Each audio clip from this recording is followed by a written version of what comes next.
सोचिए ऐसा सुल्तान जिसने अपनी जिंदगी का सबसे बड़ा मकसद सिर्फ एक शहर को जीतना नहीं बल्कि इंसाफ को जिंदा करना बनाया। एक ऐसा सिपा सालार जिसका नाम सुनते ही दुश्मन भी उसकी बहादुरी के साथ उसकी रहम दिली का जिक्र करते थे। और हैरत की बात यह है कि जब उसने अपनी जिंदगी की सबसे बड़ी फतह हासिल की तब उसने बदला नहीं लिया और न ही मासूम लोगों का खून बहाया। आखिर कौन था ये शख्स? कैसे एक आम खानदान में पैदा होने वाला लड़का पूरी इस्लामी दुनिया का सबसे ताकतवर हुक्मरान बना? और ऐसी क्या खास बात थी कि आज भी उसका नाम इज्जत के साथ लिया जाता है? आज हम जानेंगे सुल्तान सलाउद्दीन अय्यूबी की दिलचस्प और हकीकत पर मबनी कहानी।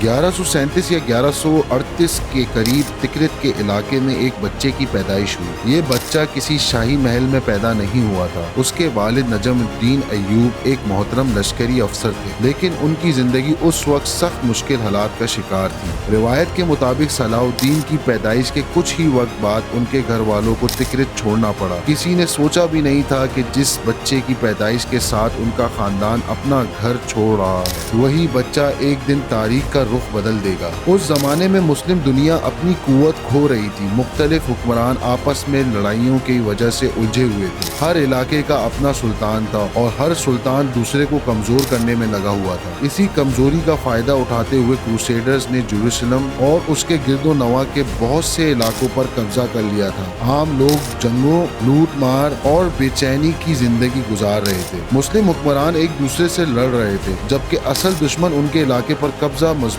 करता जा रहा था। सलाउद्दीन का बचपन दमिश्क और उसके आसपास गुजरा। बचपन से ही उन्हें तालीम से गहरा लगाव था। वो सिर्फ तलवार चलाना ही नहीं सीख रहे थे बल्कि कुरान, फिक्का, तारीख और अदब भी पढ़ रहे थे। उस जमाने के मशहूर उलमा और उस्तादों से तालीम हासिल करना उनकी जिंदगी का हिस्सा था। बहुत से लोग समझते हैं कि सलाउद्दीन बचपन से ही सिर्फ जंगों का शौकीन था, लेकिन हकीकत यह है कि वो पहले इल्म और इखलाक के आदमी थे, फिर सिपाही बने। इसी दौरान उनकी मुलाकात उस शख्सियत से अक्सर हुई जिसने उनकी जिंदगी का रुख बदल दिया। ये थे सुल्तान नूरुद्दीन जंगी। नूरुद्दीन सिर्फ एक हुक्मरान नहीं बल्कि इंसाफ पसंद और दूर अंदेश लीडर थे। उनका ख्वाब था कि मुस्लिम दुनिया को दोबारा एक किया जाए और जेरूसलम को क्रूसेडर के कब्जे से आजाद करवाया जाए। सलाउद्दीन जवानी में उनकी बातें सुनते, उनकी पॉलिसी देखते और धीरे धीरे उनके नक्शो कदम पर चलने लगे। सलाउद्दीन के चचा शिरखू नूरुद्दीन के सबसे काबिल जनरल्स में शुमार होते थे। जब मिस्र यानी इजिप्ट की सियासी सूरत-ए-हाल बहुत पेचीदा हुई तो